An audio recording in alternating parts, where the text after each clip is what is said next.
Hello viewers, কেমন আছো সবাই? তো চলে এলাম আজকে আর একটা নতুন রেসিপি নিয়ে। আজকে আমি বানাবো চিকেন শিক কাবাব উইথ বাটার গার্লিক সস। তো সঙ্গে থাকছে আর কিছু টিপস অ্যান্ড ট্রিক্স। তো সবার আগে বলে রাখি, এখন পর্যন্ত যে সমস্ত সাবস্ক্রাইবাররা বা ভিউয়াররা আমার চ্যানেলটাকে সাবস্ক্রাইব করোনি তারা প্লিজ আমার চ্যানেলটাকে সাবস্ক্রাইব করো, পাশে থাকা বেল আইকনটি ক্লিক করে অল নোটিফিকেশান করে দিও। তো সবার আগে আমি চিকেন ব্রেস্ট নিয়ে নিয়েছি। তো এটাকে ছোট ছোট করে পাতলা পাতলা সরু সরু করে কেটে নিচ্ছি। তো এরপর ছোট টুকরো করে নেব। এতে কি হয়, এতে কিমা করতে সুবিধা হয়। তো আমি এটাকে তারপর কেটে নিয়ে কিমা বানাবো। তো এই জন্য ঠিক এরকম কেটে নিয়েছি। সঙ্গে দেব এর সঙ্গে মাটন ফ্যাটস, আর এই সবগুলো একসঙ্গে দিয়ে কিমা বানাবো। তো আমি বড় মিক্সিতে দিয়ে দিয়েছি, আর এটা খুব সুন্দর করে কিমা বানিয়ে নিয়েছি। এইভাবে কিমাটাকে এবার একটা পাত্রে তুলে রাখবো। আর সঙ্গে নেব পাতি লেবু এখানে, আর নেব কিছু কাঁচা লঙ্কা। তো কাঁচা লঙ্কাটা নিয়ে প্রথমে কাঁচা লঙ্কাটা কুচিয়ে নেব, একদম ফাইন চপ করে নেব, যতটা সরু করা যায় আর কি। আর সঙ্গে নেব কিছু ধনে পাতাটাও কুচি করে নেব, যতটা ফাইন চপ করা যায়। এবার নিয়ে নেব রসুন একটা গোটা রসুন নিয়ে নিয়েছি, আর নিয়ে নিয়েছি 2 ইঞ্চি মতন আদাটাও কুচিয়ে নেব। আর এখানে হাফ রসুনটা নিয়ে রাফলি চপ করে এই আদার সঙ্গে একটু শুকনো পেস্ট করে নেব। তো তার জন্য মিক্সিতে দিয়ে দিচ্ছি। আর নিয়ে নিচ্ছি পেঁয়াজ। তো এখানে পেঁয়াজটাও একটু ছোট ছোট করে চপ করে নেব। এই জন্য পেঁয়াজের গোড়াটা না ফেলে পেঁয়াজটা এইভাবে চপ করে তারপর উল্টো দিকে করে কুচি কুচি করে দেব। তাহলে ঠিক পেঁয়াজটা এরকম চপ হয়ে যাবে। এবার পেঁয়াজটাকে একটা শুকনো ন্যাকড়ায় নিয়ে নেব। ন্যাকড়ায় নিয়ে পেঁয়াজটাকে ভালো করে এরকম করে পুছে নেব। এতে কি হবে, এতে যে পেঁয়াজের যে এক্সট্রা ময়েশ্চার থাকে, ময়েশ্চারটা শুকিয়ে যাবে। তো এই যে আদা রসুন পেস্টটা নিয়ে নিয়েছি, আর সঙ্গে নিয়েছি ওই চিকেন কিমাটা মাটন ফ্যাটস দিয়ে যেটা বানিয়েছিলাম, তার সঙ্গে দিয়ে দিচ্ছি ধনে গুঁড়ো, আর দিচ্ছি পাতি লেবু, সঙ্গে দিচ্ছি হলুদ, আর দেবো 1 চামচ মতন ভিনিগার দেওয়ার পরে দিচ্ছি জিরের গুঁড়ো, আর দেবো গোলমরিচ গুঁড়ো, সঙ্গে দেবো একটু গরম মশলা গুঁড়োটাও দেওয়ার পরে দিচ্ছি লঙ্কা গুঁড়ো। এবার ওই শুকনো পেঁয়াজ যেটা ফাইন চপ করে নিয়েছিলাম, সেই পেঁয়াজটা দিয়ে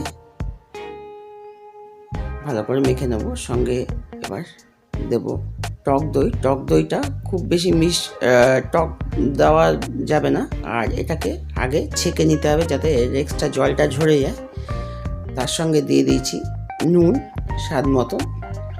এবার এটা ভালো করে মেখে নিয়ে একটু স্মোকি ফ্লেভার দিতে হবে। স্মোকি ফ্লেভার দেওয়ার জন্য মাঝখানে একটা ছোট্ট বাটি দিয়ে দেবো, তাতে দেবো সর্ষের তেল দিয়ে ভালো করে এটা ঢেকে দেখে নেব যে ঠিক মাপ আছে কিনা।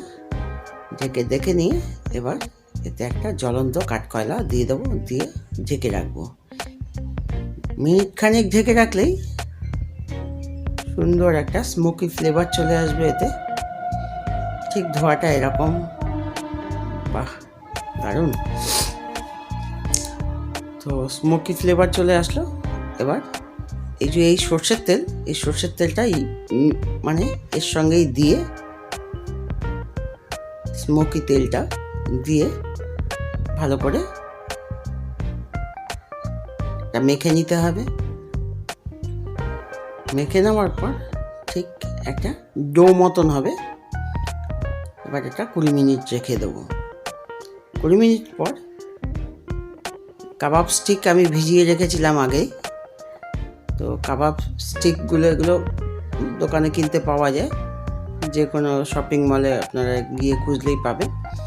তো এই কাবাব স্টিকের সঙ্গে এইভাবে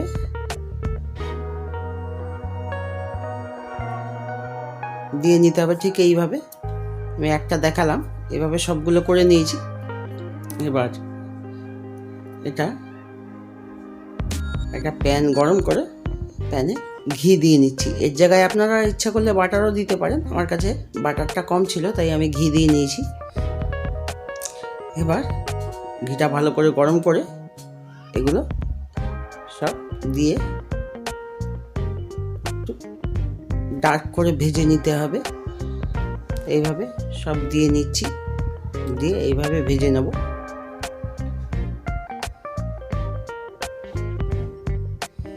তো সবগুলোই দিয়ে দেবো এইভাবে, যত কটা ধরে দিয়ে এবার এগুলো ঠিক লাল লাল ভাজা হয়ে যাবে। এবার এগুলো তুলে নিতে হবে।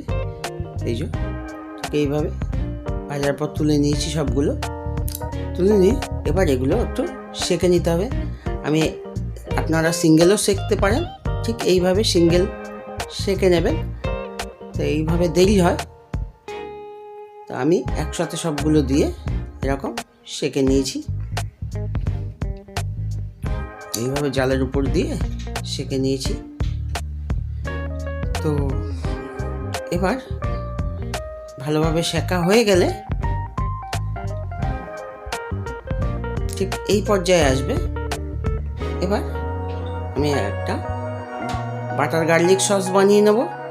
তো তার জন্য রসুনগুলোকে আগে থেতলে নিচ্ছি। এবার রসুনগুলো ফাইন চপ করে নেব। তো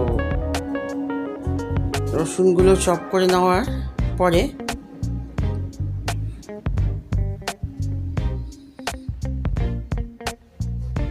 এবার আমি একটা পাত্রে একটু অল পারপাস ময়দা নিয়ে নেব, তার সঙ্গে দিয়ে দেবো জল।